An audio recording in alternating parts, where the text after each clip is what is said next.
Aurelio? So a lot of numbers making our heads spin. Sorry. But it looks as though that the city manager is hinting at a property tax increase which was lower than projected even despite falling revenues. That's right. We've been giving instructions to administration to say, give us some scenarios. What can you do with some of the cash we've got in the bank and some of the savings that we've been able to find over the last couple of years to reduce the property tax increase for 2017 below the 4.7 that's in the budget now? And so what we heard today is that a range between 3.2 and 3.7 is probably doable without any real service impacts. And then what we were hearing from a lot of other council members is, well, if we go even below that, what service impacts are we actually talking about? Is it something that we can live with?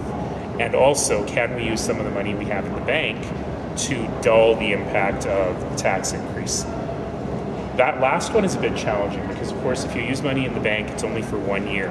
So the following year, you then have to make up that money as well as any increase in the following year. So these are the sorts of things that we're working on in the debate. Today is just a discussion about whether or not to do any of these things. And at our next one of these strategic meetings at the end of June, Council will be asked to actually set the tax rate. So the cynic might say, how do you come up with $20 million that you can find where you didn't find it a year ago or 2 years ago? Well, we've been grinding away at this for 6 years since I've been mayor, looking for efficiencies, taking out 1% here, 1% there. With the economic downturn, we've seen a little bit lower demand for some of our services, which allows us to make some more adjustments there as well. So this isn't new. We've been grinding away at this for a long time. But there will come a point where there's no more grinding away and there really is a real impact on service. So I'll give you an example, transit. You know, certainly with the decline in ridership, transit has been tweaking the transit schedule, removing a bus here and there that didn't have much ridership, and people haven't really felt that impact. But there does come a point where you're actually starting to cut buses that people are taking or cut frequency on the train. And that really is where people will start to say, I don't know if we should go that far. How realistic is a zero scenario, though? It is possible for 2017, but it would cause real problems in 2018 because you'd have to make up some of those savings. So it would be a tremendous shame if councillors looking at the calendar went, something else is going on in 2017. Perhaps we can have a very, very low increase in 2017 and a much larger one in 2018. I don't think that's a particularly responsible way of doing things. So we're talking about the possibility, the slight possibility of these service cuts, but we're also talking about implementing new programs such as the Green Bin program. What are the chances something like that, since it's new, would be affected? Well, the Green Bin program, we'll discuss that later today. I would be surprised if Council pulled the brakes on it because we've already spent hundreds of millions of dollars in building the new composting facility. I shouldn't say hundreds of millions, I don't know the exact number. We spent a lot of money in building the new composting facility, and this is not actually funded by property taxes, it's actually funded by utility rates. So today Council will determine whether $6.50 a month is the right rate, and if they do determine that, then that program will proceed next year as needed. We should remember that on the Green Bin program, it is all about spending a little bit of money now in order to save lots of money in the future, because it's all about freeing up the need to buy land for landfills. Administration's report shows that if you get it to next year's rate to 0%, the city or council could consider giving it to the fiscal stability reserve. What are your thoughts on giving it to rainy day funds? Well, it's certainly possible to do that, but the problem is this is where the math gets confusing. If you do that by using one-time money from the reserve to guard against an increase to the base, that means that the following year you have to do double. You have to do that increase to the base and the next increase to the base. So using one-time money to blunt tax increase is a very, very dangerous game. Unless you believe that there is long-term money that's going to be coming, starting in 2018, that is permanent, all you're doing is you're deferring the taxes from 1 year to the next year.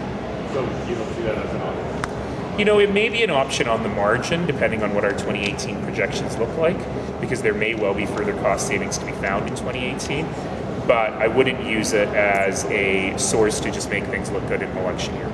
But it's always good, you know, councils in the past have dipped in like for maybe 20 million versus getting 50 or 60, right? You could take a chunk out of it. Well, since I've been mayor, we've never dipped into it for a tax decrease. We've certainly used it to fund one-time things that otherwise would have been funded by taxes.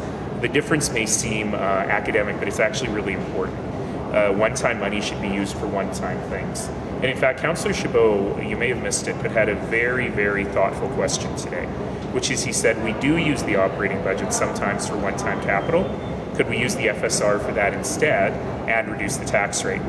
It's a two-step process, but it certainly makes much more sense than using the FSR directly to reduce the tax rate. Was that clear as mud? I feel like I needed a chalkboard. Anyway, thanks very much, folks. Sir, you're traveling again soon?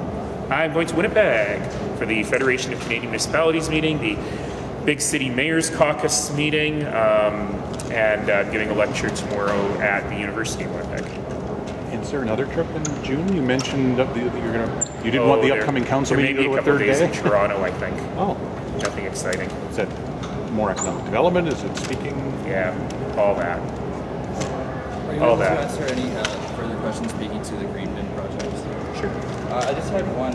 Speaking about the long-term plan for green parts in multi-family unit homes. Oh, I don't think we're quite there yet. What we saw on the blue bins was that we left it out of the multifamily largely because we don't collect the garbage for the multifamily. So to actually set up new collection would be tremendously expensive.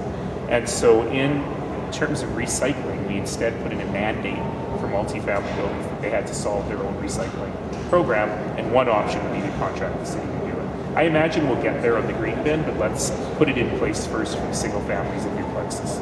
And do you know if the numbers have changed? I know it went from the 80-20 when it was initially approved in 2007 strategy, and then it was more of a 60-40. Has that kind of... Yeah, I don't think we're going to get to 80-20 just with this. When we did the pilot project over the last several years, we found that it diverted about, this by itself diverted about 40%, plus what is diverted by the blue bins.